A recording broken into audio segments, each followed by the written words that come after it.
Bonjour, bienvenue sur ma chaîne. Aujourd'hui, je vous reprends, je vous prends, ça c'est la suite de la première partie. La première partie, je vous ai parlé du logement, de l'assurance, des permis, des garderies pour les enfants en Suisse. Donc, je vous mets ici, si jamais vous n'avez pas vu. Ici, c'est juste la deuxième partie qui va juste parler des impôts. Ça sera très rapide. Donc, que lorsque vous avez le permis G et le permis B, le permis G étant le permis des transfrontaliers et le permis B étant le permis pour ceux qui habitent sur place en Suisse.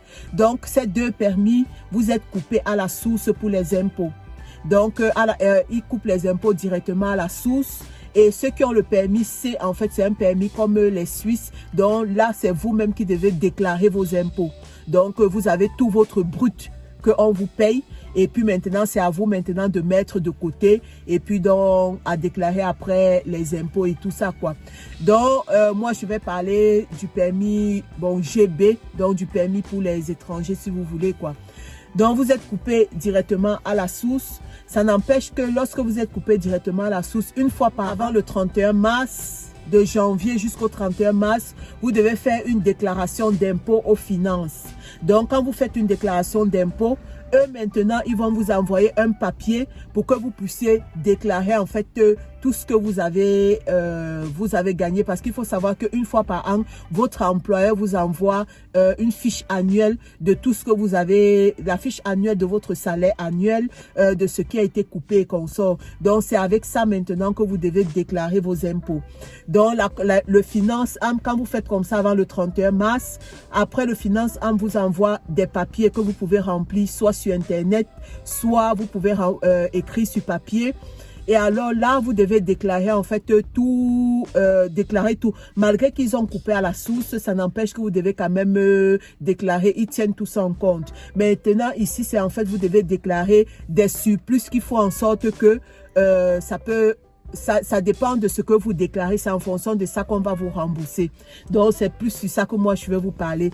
Donc, quand vous devez faire la déclaration de vos impôts, il ne faut pas oublier. N'oubliez pas de déclarer le vélo. Si vous avez un vélo, vous pouvez mettre 700 à 800 euros au niveau de transport, en fait, pour déclarer le transport. Vous pouvez mettre, même si ça comme ça, vous mettez 700 euros pour le vélo. Si vous avez utilisé des transports, par exemple, pour ceux qui sont transfrontaliers, il faut toujours en fait marquer le kilométrage que vous faites, Donc ça, vous pouvez remplir pour être remboursé. Si vous avez des tickets de bus, des tickets de train, des tickets de transport, ça, vous devez aussi mettre pour être remboursé. Si jamais vous mangez, par exemple, à la cantine, ou bien vous avez un métier par exemple que vous devez voyager, vous mangez en route et tout ça, gardez toujours les tickets parce que vous pouvez déclarer en fait toute votre cantine, en fait, vous pouvez déclarer la cantine que vous mangez. Vous avez ça que vous pouvez déclarer. Si vous avez par exemple un bien immobilier et que vous avez des intérêts que vous payez pour le bien immobilier, vous pouvez déclarer ces intérêts. Si vous habitez par exemple en France, vous êtes transfrontalier et que là-bas vous avez aussi une maison, parce que ici vous payez vos impôts en Suisse, donc vous n'avez plus les impôts à payer en France. Donc c'est ici en fait que vous devez mettre dans tout ce que vous voulez déclarer. Donc si vous avez une maison, une résidence principale et que vous avez des intérêts que vous payez encore sur la maison, allez, vous pouvez mettre à l'intérieur. Si vous avez des frais de garderie, moi par exemple j'avais des frais de garderie. La première année j'ai pris une nounou, une maman de jour comme on appelle, et puis après j'ai eu la crèche. Donc vous mettez tout ça pour pouvoir récupérer les garderies, l'école à journée continue, ça aussi vous mettez pour être récupéré. Vous avez encore quoi que vous devez récupérer. Si jamais vous faites une formation, parce que les formations ici, là, ça coûte excessivement cher. Si vous faites même des cours de langue, les cours de langue ici, ça coûte cher. Vous avez à peu près pour 1000 ou 2000 euros si vous voulez faire vraiment de bons cours de langue et tout ça.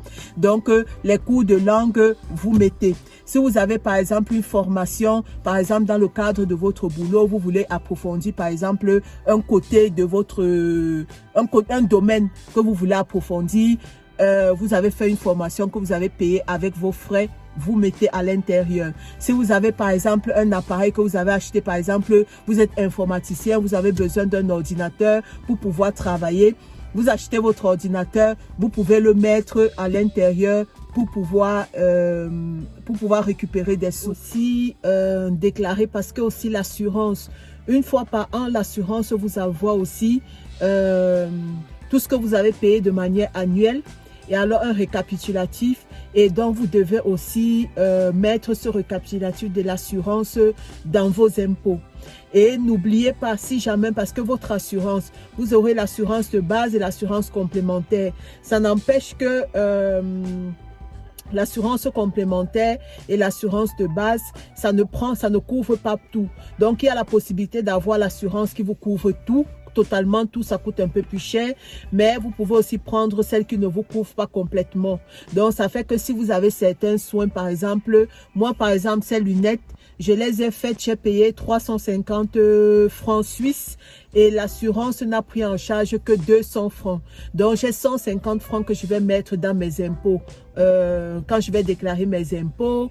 Vous avez par exemple le dentiste. Le dentiste, j'ai arraché ma dent dernièrement, j'ai arraché une dent, j'ai payé 399 francs et je dois mettre ça dans mes impôts. Donc tout ce que vous faites de manière médicale, tout ce que vous payez de manière médicale, que l'assurance ne rembourse pas, vous pouvez le mettre à déduire dans vos impôts. Donc, il y a plein de choses comme ça. Moi, et puis n'hésitez pas à demander, par exemple, si vous avez des collègues suisses, parce qu'eux, ils connaissent parfois, parce que moi, pour l'histoire du vélo et tout, c'est une collègue, en fait, une collègue suisse qui m'avait parlé que ça, on peut déduire, en fait, qu'on peut déduire. Donc, si vous avez, par exemple, des amis suisses, ou bien si vous ne voulez pas vous embêter, vous prenez, par exemple, un agent qui va vous faire peut-être vos impôts la première année. Comme ça, il va vous détailler en fait tout ce que vous pouvez déclarer. Comme ça, les autres fois, vous pouvez le faire. Moi, j'ai toujours fait mes déclarations d'impôts toute seule. Cette année, j'ai reçu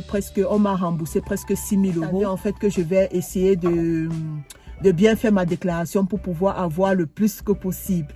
Donc, c'est un petit peu ça, tout ce que vous pouvez déclarer. La petite vidéo sur les impôts en Suisse pour pouvoir récupérer le maximum d'argent. Donc, j'espère que vous auriez aimé cette toute petite vidéo en complément de la première vidéo que je vous ai mise là ou bien en début de vidéo. Donc, sinon, si vous avez des idées de sujets par rapport à la Suisse que vous voulez savoir et que ça vous intéresserait que je fasse une vidéo dessus, n'hésitez pas à me mettre en commentaire et il n'y aura pas de souci. Je vous ai mis aussi le permis de conduire. J'ai eu mon permis de conduire ici. Je vous ai mis aussi, si vous voulez, je vous mets ici le permis de conduire. Comment est-ce que ça se passe en Suisse? J'ai fait une vidéo dessus. Donc, si vous voulez, vous pouvez aller voir. Et nous, pour l'instant, on est en train de réfléchir pour acheter quelque chose à la frontière pour être transfrontalière.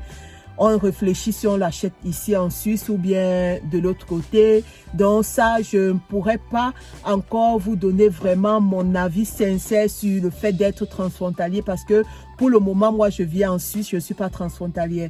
Et moi, je vous fais des vidéos, je vous donne mon avis, mon expérience. Je ne veux pas vous faire une vidéo juste parce que j'ai lu quelque chose et puis je viens vous dire, tout le monde peut aller sur Internet et lire des trucs dessus, quoi. Moi, je vous partage vraiment mon expérience. Donc, c'est pour ça que je ne peux pas vous faire des vidéos sur les transfrontaliers parce que je ne suis pas transfrontalière. Donc, je ne pourrais pas vous donner un avis objectif, une expérience, en fait, quoi. Donc, sur ce, j'espère que vous auriez aimé cette toute petite vidéo. N'hésitez pas, likez, partagez. Abonnez-vous et sur ce, je vous fais de gros bisous et je vous dis à une prochaine vidéo.